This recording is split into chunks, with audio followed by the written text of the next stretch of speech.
Olá, muito boa noite. Começa agora o Sinapse ICL. Eu sou a Roberta Garcia. O meu pronome é ela, dela. Eu sou uma mulher preta, careca, lésbica. Hoje eu estou usando um vestido verde em homenagem ao Palmeiras, um coturno preto, uso óculos. Essa sou eu, César Calejão. Muito boa noite a você. Meu bebê lindo. Bom, eu sou o César, eu sou um homem branco, heterossexual, cis, não Tem é o isso? topetinho. Tenho um topetinho. E eu tô usando uma calça jeans, uma camiseta preta com estampa, né? Maravilhosa a apresentação inclusiva do Sinapse CL, porque hoje a gente vai receber o Pri Bertucci, que vai pintar na nossa tela agora. O Pri é artista social, educador e pesquisador da área de diversidade há mais de 2 décadas. Oi, Pri, boa noite, seja muito bem-vindo. Muito Oi, bem-vindo ao nosso Roberta. programa. Obrigada, um prazer estar aqui. Oi, César, boa noite. Boa noite, Pri. Prazer falar contigo. Vamos lá. Pri, eu te apresentei como educador e também pesquisador. Eu quero saber se eu acertei na minha introdução. Acertou. Eu vou também dizer oi para quem está assistindo a gente. Eu sou Pri Bertucci, me identifico como uma pessoa não branca, como uma pessoa transgênero não binária, uso pronomes neutros, ele, dele, ou masculinos, ele, dele. Também sou uma pessoa PCD e também estou usando um óculos preto, uma camisa em tons de amarelo, vermelho e preto, e estou no fundo branco. Essa é a forma, vamos dizer, mais adequada e mais inclusiva que a gente pode se apresentar hoje em dia, quando a gente vai começar qualquer tipo de reunião, apresentação. Eu acho que tem mais uma que eu gosto de fazer, que é o que eu chamo de reconhecimento da terra, ou Land Acknowledgement, né? Muito conhecido na comunidade queer na Califórnia. Então eu reconheço as nações Maniçoba, Japiúba, Tupis, Guaranis e Carijós como sendo os povos que ocuparam essa terra onde eu estou hoje, como sendo os verdadeiros cuidadores da terra no passado, no presente e no futuro. Essa é uma parte que é tão importante a gente lembrar que terra a gente está hoje, que a gente está numa terra roubada e ocupada. Então, eu geralmente sugiro que a gente sempre faça isso que a gente fez aqui hoje e abra a conversa dizendo quem a gente é. E assim a gente pode fluir na conversa bem. Muito bom. Pri, vamos começar falando o básico aí para a gente, para nossa própria audiência. Conta para a gente o que é o papel de gênero e qual que é a diferença entre expressão de gênero e identidade de gênero? Essa é uma ótima pergunta, viu, César? Porque eu vejo que as pessoas estão se confundindo tanto nesse assunto, não só no Brasil, como no mundo inteiro. E eu acho que, às vezes, por falta de criarmos um senso de comunidade, onde esses termos sejam mais conversados, né? Na comunidade internacional eu vejo um pouco mais, no Brasil eu vejo pouco. Mas há uma confusão sobre o que é gênero, primeiramente, né? A confusão do que é sexo e gênero, ela realmente tem me assustado aí na última década de trabalho e pesquisa, de como esses nomes não são divididos e interpretados de forma correta. Quando eu falo gênero, quando você mesmo disse, a gente tem 2 aspectos, né? A expressão de gênero, que é como a gente está vestido, né? Rob está de vestido verde, você de camisa preta, eu com uma camisa, enfim, colorida. E alguns sinais desses representam o que se chama feminino, né? Então, o vestido é um código associado ao feminino. Vamos dizer, a gravata é um código associado ao masculino. A forma que eu falo, a forma que eu sento, se eu cruzo a perna, se eu abro a perna, algumas questões sociais, né, de papel, por exemplo. Então, a gente tem aí dentro da expressão, a gente fala papel / expressão de gênero, porque tem o papel. Então, qual que é o papel pensado socialmente para a mulher, qual o papel pensado socialmente para o homem? E aí isso é meio confundido, na verdade, com o que é masculino e feminino. Então, Em resumo, expressão de gênero é o como eu me visto e me comporto, né? Que é diferente da identidade de gênero. Quando eu falo de identidade, eu estou falando da placa-mãe que está aqui dentro do meu cérebro, aqui dentro da minha cabeça, né? Se tivesse uma placa-mãe, como eu me sinto comigo mesmo, né? Qual é a minha identidade genuína? E aí é uma busca constante, eu acho, né? E para mim também foi um processo. Eu sempre entender a minha identidade de gênero como pessoa trans não binária. Quando falamos de identidade, a gente tem homem, mulher e não binário. Ok? Então, identidade de gênero, homem, mulher e não binário. Expressão de gênero, masculino, feminino, andrógeno. Basicamente seria essa a diferença. Muito bom, Pri, muito bom. E olha só, recentemente viralizou um vídeo com mais de 1 milhão de views, né? De um influenciador que foi perguntar para famosos e não famosos, né? Qual era o pronome de cada um. Sim. E aí as respostas foram variadas, César. Alguns disseram time de futebol, outros a orientação sexual. O fato é que a grande maioria não tinha a mínima ideia do que estava sendo perguntado. E aí eu te pergunto, Pri, qual a importância da pessoa se apresentar e já dizer logo o seu pronome, né? Por que é importante saber o pronome de uma pessoa, hein? É genial. Esse vídeo, ele traz à tona essa nossa... eu acho que a maioria das pessoas cis não questionam seu pronome. É óbvio que a maioria das pessoas que esse influencer perguntou eram pessoas cis, né? Uma pessoa trans vai saber te dizer corretamente, com certeza, qual que é seu pronome de gênero, porque ela precisa entender isso em algum momento, né? Quando ela passa por uma transição. A gente brinca que pessoas cis não sabem que são cis, né? Pessoas trans sempre sabem que são trans, porque a gente tem que questionar a nossa identidade e nomeá-la. A questão do pronome, eu acho que falta mesmo estudo da própria língua, né? As pessoas não saberem o que é um pronome de gênero, né? Um pronome nominal, é realmente um pouco preocupante, eu acho, né? Eu vejo até jornalistas errando em matérias, né? Então, acho que a internet está infestada de informações sobre esse assunto, sobre o que é gênero, ou linguagem, né, inclusiva de gênero, bastante distorcida.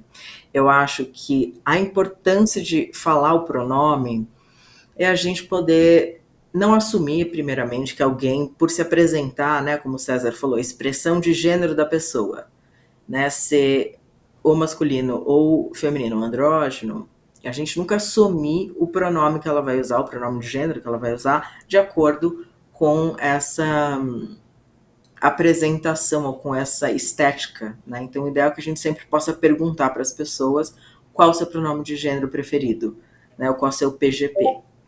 Então, isso é uma coisa que a gente pratica muito e tem educado muitas empresas. É uma prática que, por exemplo, né, em São Francisco, onde eu passo parte do tempo, onde eu moro, é muito comum, qualquer evento ou qualquer reunião, você loga numa reunião no Zoom e você vai botar o teu nome e o teu pronome de gênero do lado. Nas redes sociais você coloca o seu pronome de gênero. No seu crachá, quando você vai num evento, na assinatura de e-mail da empresa. Então, essas são coisas que estão acontecendo já no presente, né, como uma ação afirmativa, para que a gente nunca assuma que lembrar os pronomes seja algo que só as pessoas trans tenham que fazer. Então, é uma naturalização desse processo. E é muito interessante, a gente tem cases muito legais de empresas que a gente trabalha que já estão usando. Você chega na empresa, a primeira coisa, você pega o seu crachá e já pega um adesivo com o seu pronome de gênero. E a gente tem ajudado as empresas a fazer isso de forma inclusiva, né? E respeitando essas identidades, porque faz quantos, vamos dizer aí, pelo menos 500 anos que a gente vive uma realidade onde só existem 2 gêneros, né? Então, respeitar e entender a importância dos pronomes é saber que existem mais gêneros para além desses 2 mais conhecidos como homem e mulher. Maravilhoso, Pri. E aí eu vejo muito, é isso que eu quero trazer para vocês do como é que é? Willy? Willy é o Pri. Na linguagem neutra. Duas. Você pode falar duas. Essa é a importância de trazer isso para a pauta, porque a gente vai se educando. O debate que eu quero trazer para vocês duas é o seguinte: a coisa não é uma discussão semântica, não é, como eu vejo, não é uma mera questão de linguagem. A discussão está no nível sociológico. E a linguagem é a interface que representa essa discussão no nível sociológico de forma mais ampla. Daí a importância do que a gente está debatendo aqui. Porque com frequência eu sinto que a direita, principalmente, reduz, como eles fazem com tudo, aliás, eles reduzem a complexidade do debate dizendo, a linguagem neutra é coisa de quem não tem mais o que fazer, isso não tem a menor importância. Quem quer não faz doutrinar o menor... usa a linguagem neutra. Esse tipo de coisa. Né? E é óbvio que esse argumento surge ou por mau caratismo ou por ignorância de fato, porque a pessoa não entende como a linguagem é um aspecto absolutamente preponderante de como a vida se organiza. Você nem precisa ser lacaniano, tá? A questão não é essa, mas de muitas maneiras a linguagem é um fator muito preponderante de como as pessoas se organizam socialmente. E aí, Pri, você é a co-criadora do sistema ILE, I-L-E, que também é conhecido como linguagem neutra. Eu gostaria de ouvir um pouquinho, que você contasse para a gente como é que foi inventado, quando, como foi o processo de criação, um panorama, fazer um arrazoado desse sistema e da importância que ele traduz. Ótimo, vamos falar disso. Eu acho que, só comentando um pouquinho desse lugar que você falou, né? Tem muita coisa por trás, né? Não precisa nem ser lacaniano, como você falou, mas é isso. As palavras que a gente usa para se comunicar são mais que simples palavras, né? Elas são uma conexão direta com os nossos neurônios e a forma que a gente se organiza socialmente. Então, se eu mudo a minha forma de falar, eu mudo a minha forma de pensar, eu mudo a minha forma de agir, né? Então, eu acho que o poder que a linguagem neutra tem é trazer para o mundo, primeiramente, né, uma palavra, né?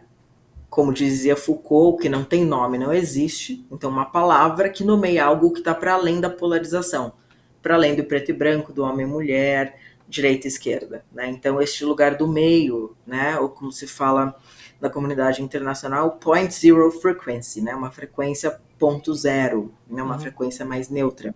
E então, saber que isso existe, primeiramente, é o que é mais fascinante em relação à linguagem neutra.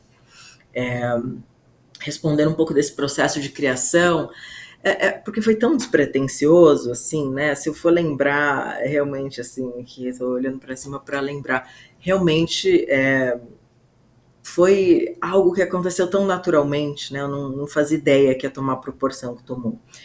Eu, morando nos Estados Unidos, né, eu comecei a falar desse assunto e pesquisar lá, foi em 2009, né, e nessa época no Brasil a gente ainda estava mais ou menos no GLS, né, como a gente brincou antes, então não havia uma discussão em relação à transgeneridade do jeito que a gente tem, muito menos de linguagem neutra. Então eu comecei a me identificar como pessoa não binária nos Estados Unidos, nessa época, em 2010, 2011, estava muito mais, vamos dizer, trabalhado esse assunto na comunidade.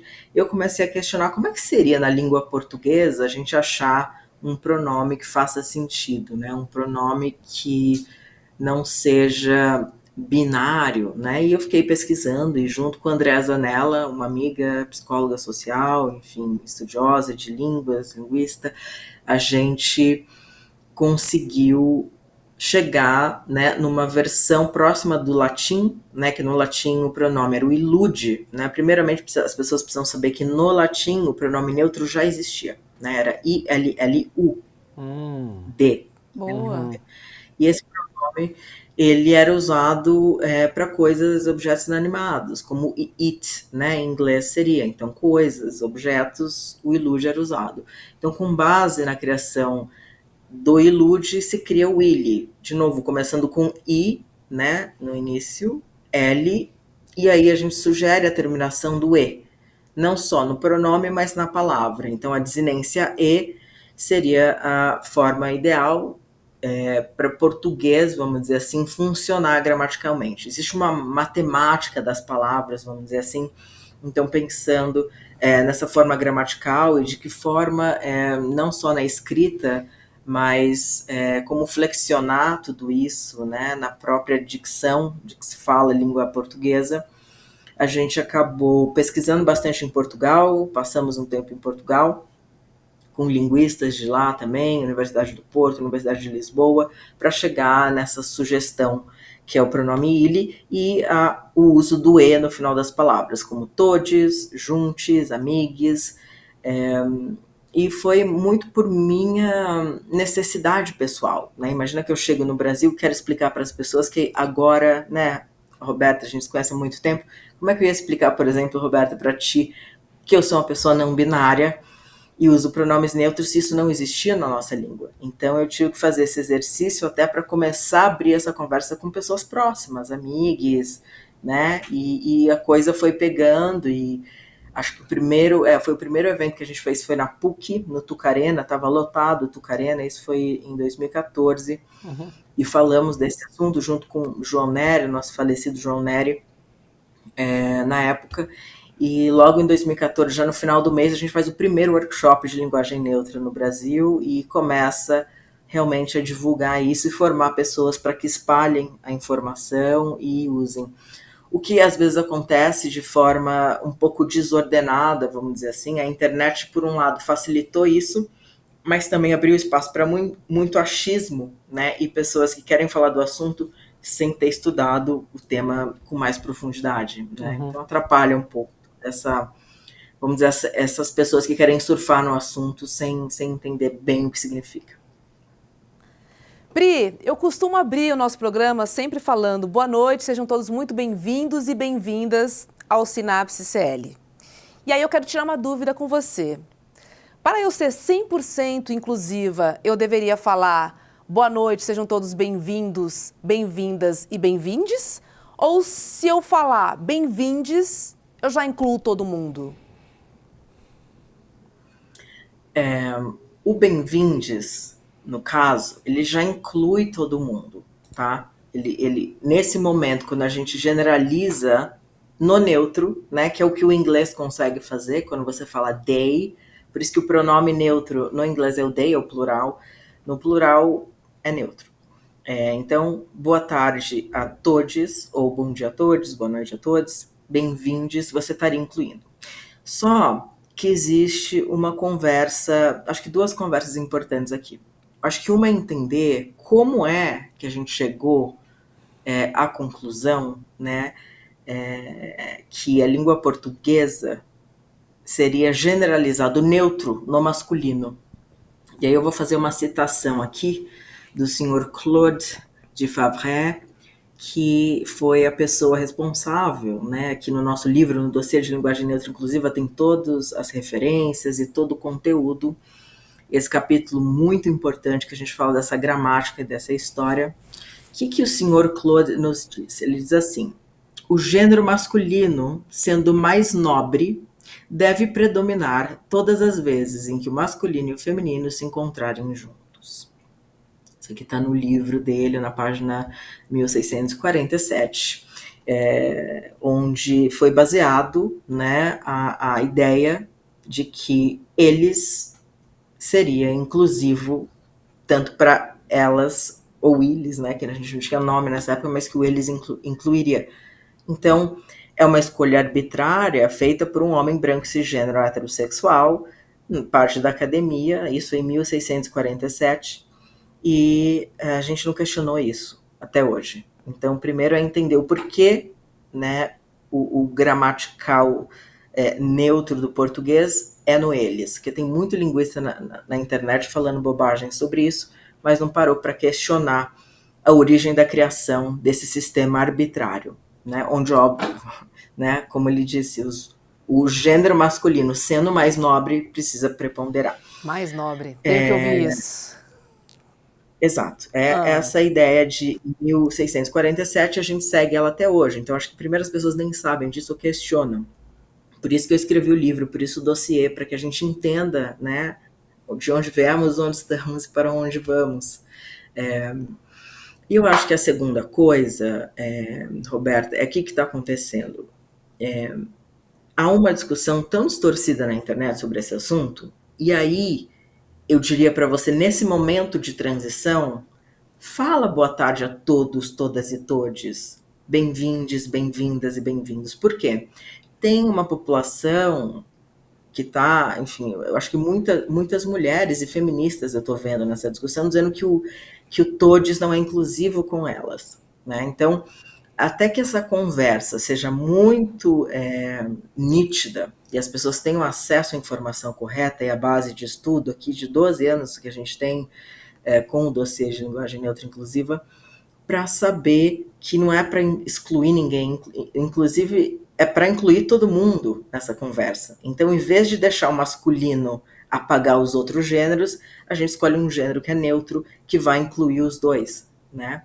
Então, seria mais ou menos essa ideia. Eu diria que agora use os três, né, as três flexões, masculino, neutro e feminino, até que a gente tenha uma conversa mais abrangente socialmente e todo mundo se sinta contemplado com todes. Boa. Muito bom. Pri, com base nisso, é evidente, fica claro perceber por que as pessoas que estão à direita no espectro político e ideológico rechaçam esse tipo de coisa. Não precisa aprofundar muito, é óbvio, porque como o Pri acabou de explicar, na medida em que você começa a questionar uma estrutura semântica que remete ao século XVII, você vai repensar toda uma estrutura societária de poder que favorece essas pessoas. Então, eles vão se defender. Eles vão dizer que isso é besteira, não faz o menor sentido, vocês estão perdendo tempo, é uma pauta cretina. Então é óbvio que as pessoas à direita se comportem dessa maneira. Mas a gente tem muita gente à esquerda no espectro político e ideológico também rechaçando a questão como se fosse algo supérfluo, como se fosse algo que não fizesse o menor sentido, como se a gente estivesse gastando energia e estivesse municiando a direita com coisas que podem ser usadas contra a gente. Por que você acha que isso acontece mesmo dentro do campo progressista?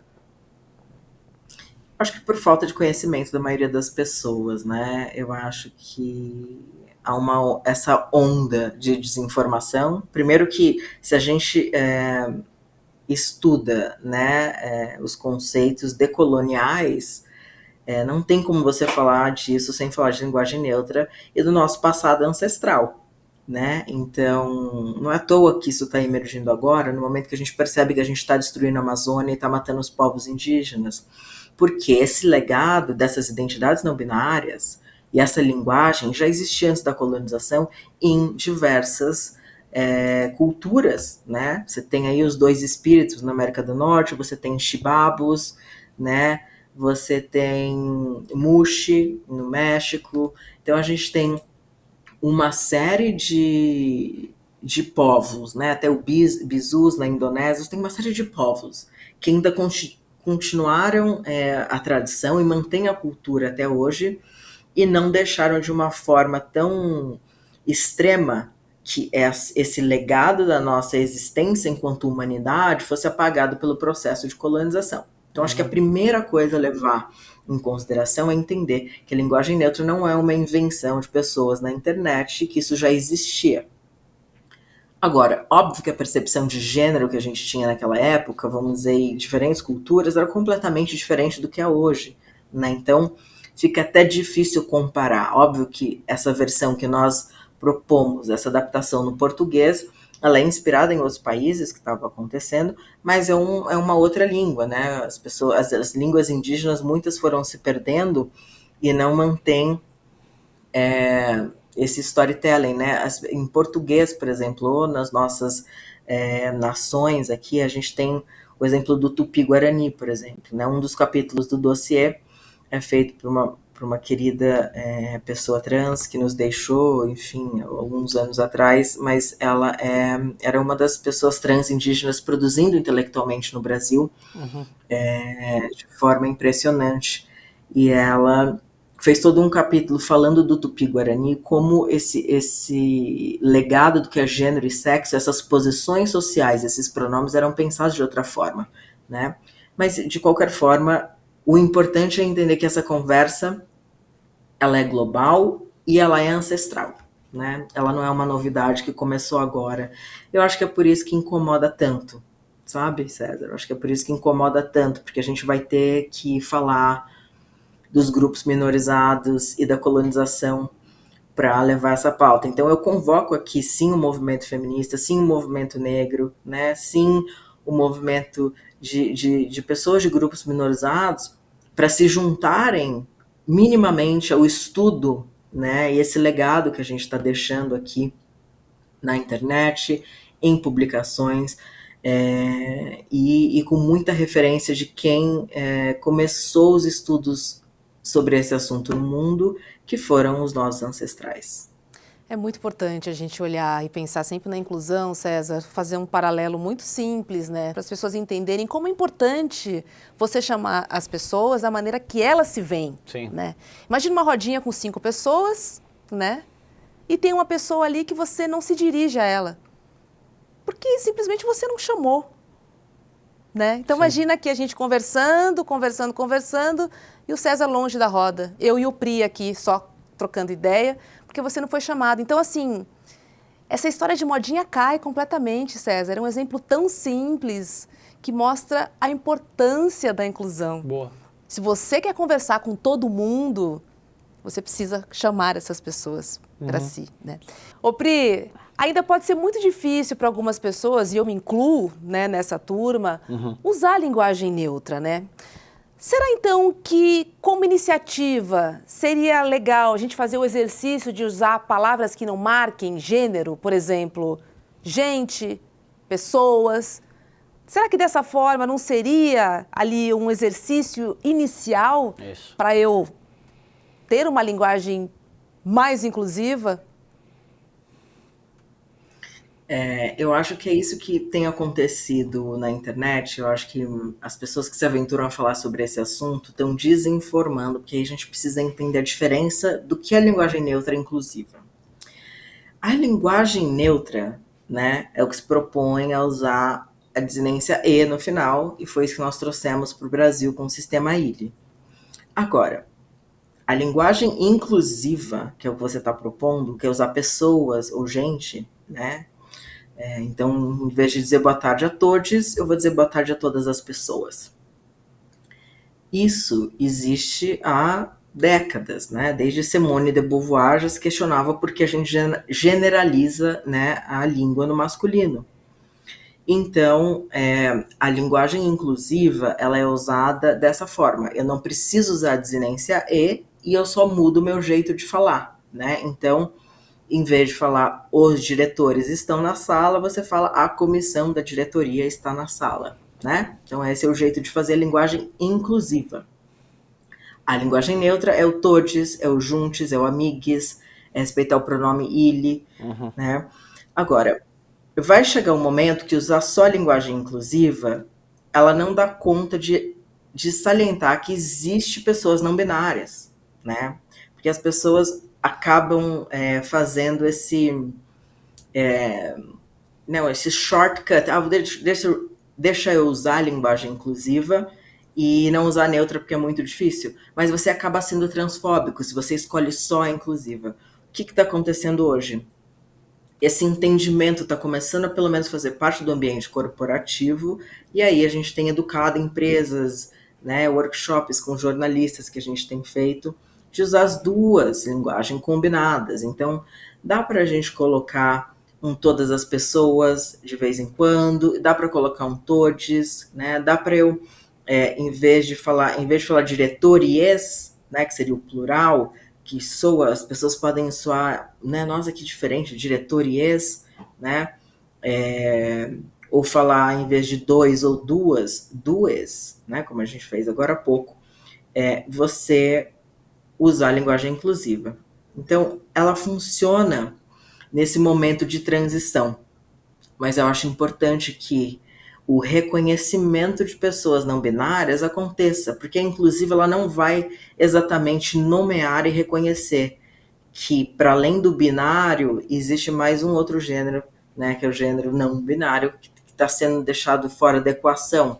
Como você falou, tá uma rodinha de pessoas conversando, tem sempre uma pessoa fora.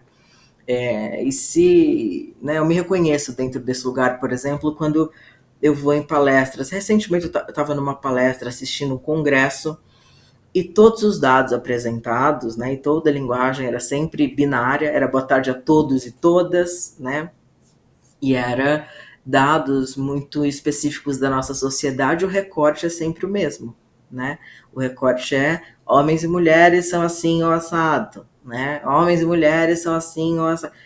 E as pessoas não binárias, né, como é que a gente está nessa população, como é que a gente faz parte da pesquisa? Então, a gente se sente invisível, né? A gente se sente invisível quando a nossa identidade não é nomeada, né? Então, por isso a linguagem neutra também é importante, não só a inclusiva.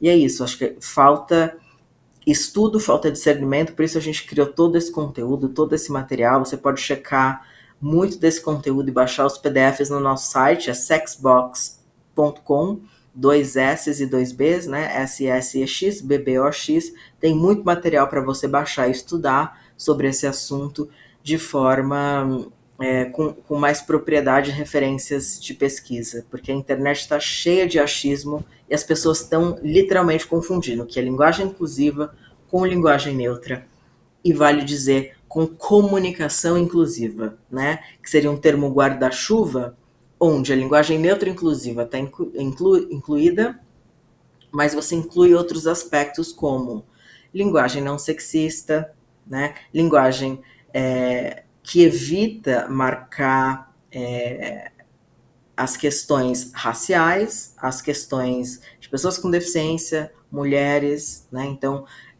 usar a palavra denegrir, por exemplo, não é aconselhável na comunicação inclusiva, né? A gente usa, sei lá, manchar a reputação, né? Usar judiação também não é legal, porque tem uma questão de pessoas judias. Então, a comunicação inclusiva leva em consideração todos esses pilares, todos esses aspectos, que é diferente da linguagem inclusiva. Eu acho que essa é a confusão que a gente está tendo semântica no meio hoje em dia. Uhum. Pri, vamos falar do acrônimo. A gente, isso evoluiu muito, né? Você falou, deu conta de como é que no começo isso era GLS, né? GLS. No meu tempo era só LGBT. Isso. E agora isso evoluiu muito, então passou agora pelo LGBTQIA+, agora está em LGBTQIAPN+, aqui no bastidor, antes da gente conversar, você estava explicando essa questão do N pra gente. Então eu queria duas coisas, eu queria que você explicasse o acrônimo, a importância do acrônimo em si, e eu gostaria de pensar aqui, e aí eu gostaria de te ouvir, se não existe a possibilidade de cunhar um único termo que dê conta de traduzir a riqueza da questão, sem que a gente precise cada vez acrescentar uma outra letra, né? Porque chega um ponto em que isso cria um nível de complexidade e que torna difícil, principalmente que o cidadão que não estuda linguagem, que não é um doutor versado nesse tipo de ciência, adote isso com maior ênfase, né? Sim. Existe um termo já, César, que é o termo guarda-chuva usado, né? Você tem aí a maior parte do planeta usando, eu acho que menos na América Latina. No Brasil há um preconceito com esse termo, que eu acho que é porque ele é de língua inglesa. E eu questiono um pouco não, é inglês, a gente não vai usar. Mas as pessoas estão falando, né? Estão falando boy, estão falando date, estão falando que tem um crush, né? Estão falando que tem um food truck, a drag queen, delete, sim, cringe, enfim. Os termos em inglês na nossa sociedade, principalmente na comunidade LGBTQIAP+, na comunidade trans, em inglês é vasto, mas há um preconceito com o termo queer, né? Porque este é o termo usado globalmente para se referir a todas essas letrinhas, né? Simplesmente usando o termo queer. É difícil, às vezes, falar em português, talvez, mas aí a gente aprende, abajur, sei lá, enfim, a gente cria jeitos de falar e as pessoas pegam. Tem uma versão, vamos dizer, brasileirada do termo queer, que é K-U-I-R, queer, né? Funciona também escrever dessa forma. Agora, o termo queer, ele é usado como um termo guarda-chuva para o LGBTQIAP+, né? Você não fala comunidade LGBTQIAP+, em a maioria dos lugares do mundo. A maioria fala queer community, comunidade queer. Por quê? O queer ele é oposto ao cis-heteropatriarcado. Então, tudo que é oposto ao cis-heteropatriarcado literalmente entra dentro da letra Q de queer. Agora, queer é uma palavra polissêmica, né? Ela tem vários sentidos. E eu acho que é isso que está faltando aqui no Brasil, né? Porque no Brasil só chegou a teoria queer.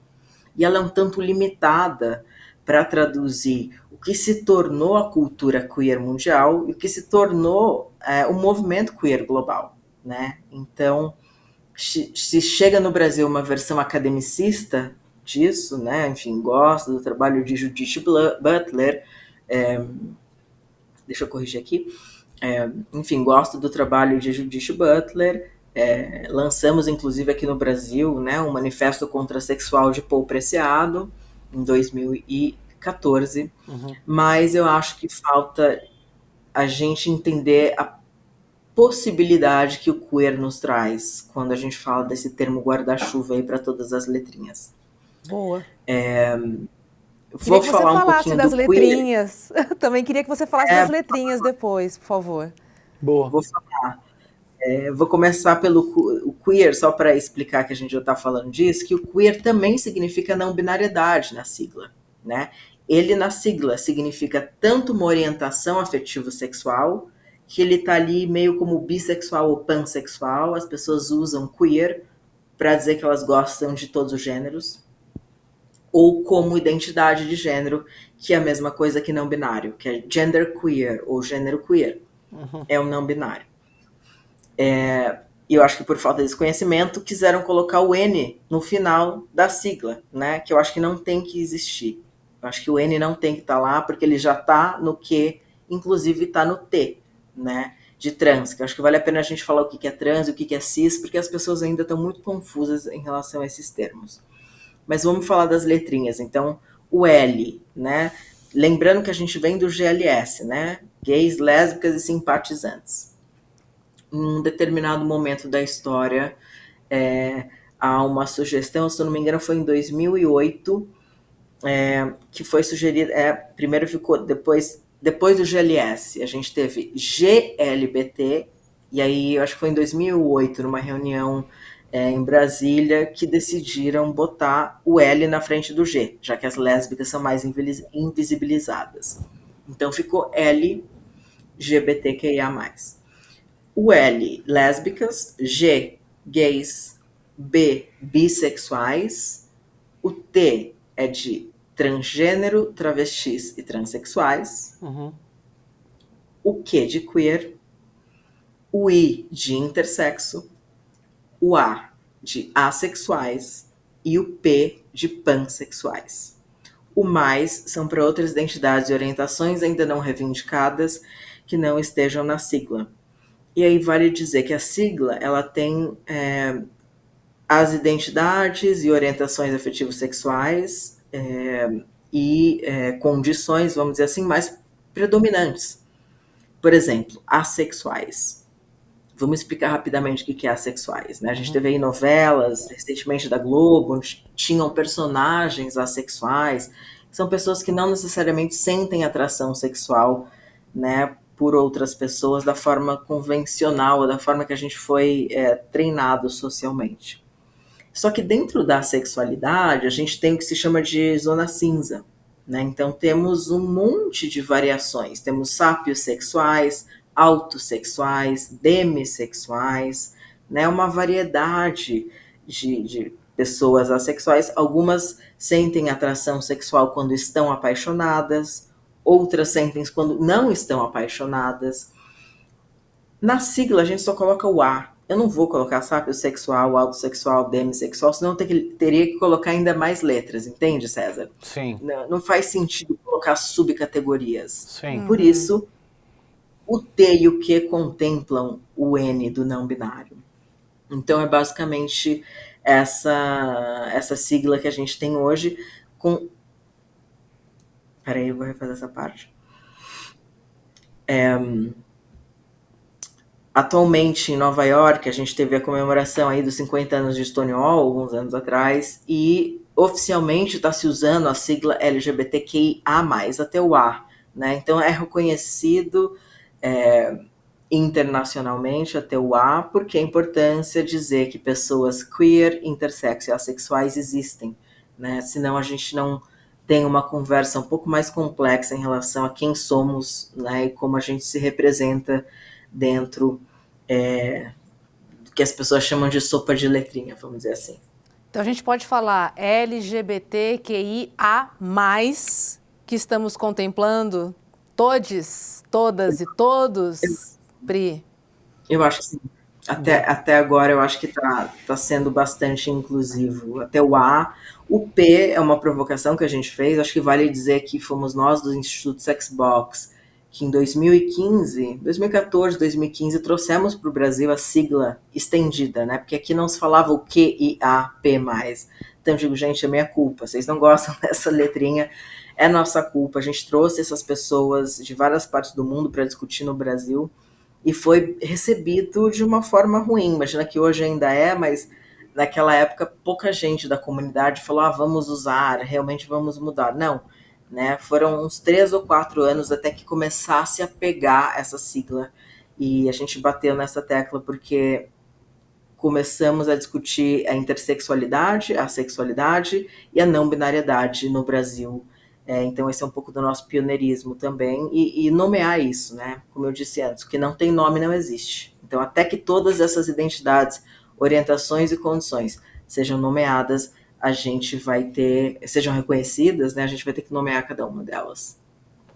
Muito bom, muito bom. No Sinapse de hoje a gente conversou com o Pri Bertucci, né, que é artista social, educador e também pesquisador da área de diversidade, que deu uma aula aqui pra gente, muito importante para nossa audiência, para que a gente se coloque, né, de uma maneira mais adequada e entenda, né, a importância e aquela palavrinha-chave que a gente fala que é empatia, né? Considerar, né, todas as pessoas, todes, para que a gente possa dialogar de verdade. E eu acho que o que fica claro aqui é que a gente não tratou de linguagem única e exclusivamente. A gente tratou de uma questão sociológica de primeira grandeza, que é um novo mundo que surge, que a gente quer construir, no qual todo mundo se sinta acolhido, no qual todo mundo se sinta representado e que tenha espaço legítimo para absolutamente todo mundo. É isso que está em jogo.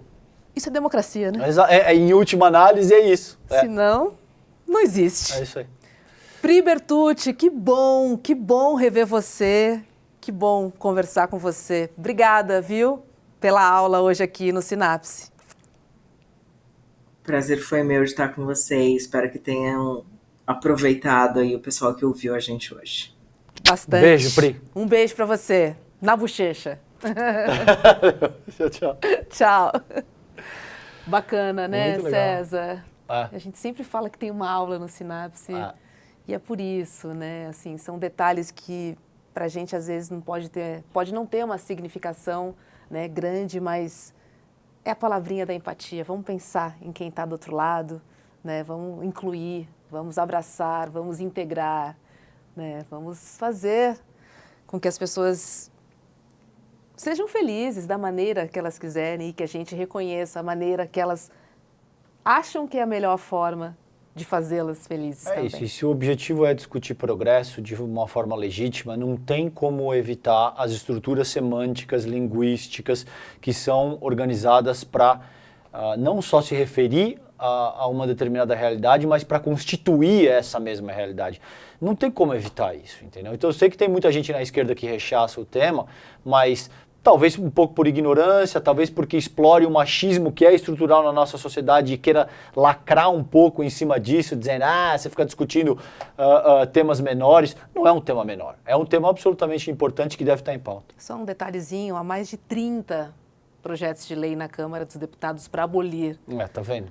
a linguagem neutra nas escolas. 30, né? É logicamente que estou falando dos aliados do ex-presidente Jair Bolsonaro. E por que isso assusta tanto? Exatamente. Vamos lembrar da programação do ICL, que começa às 7 horas da manhã com Leandro Demore e Seu Desperta. E logo depois vem Vivian Mesquita, Eduardo Moreira, Rodrigo Viana e também William De Luca, das 8 às 10h30, com o ICL Notícias, primeira edição. Fechou? Fechou. Boa noite para você. Valeu. Obrigada para você que está aí do outro lado. E a gente se vê aqui no Sinapse sempre às 7h30 da noite. Um beijo na alma e também no coração. Fiquem Tchau. bem. Tchau, tchau.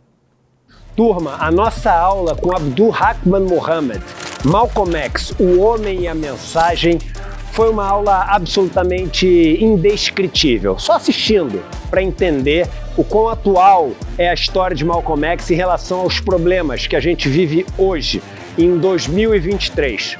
Os problemas de racismo, os problemas de opressão, os problemas que sufocam boa parte da população do planeta. Muita gente pediu para a gente liberar o replay da aula, ou porque assistiu e quer assistir de novo, ou porque por algum motivo perdeu e está ouvindo falar quão incrível foi a aula. A boa notícia é que a gente liberou o replay. A notícia ruim é que está acabando o prazo para você poder assistir. Clica agora então no link que vai estar junto com esse vídeo para você poder assistir esse replay e entender do que eu estou falando. Malcolm X, o homem e a mensagem. Uma aula histórica que você não pode deixar de assistir. Vamos lá!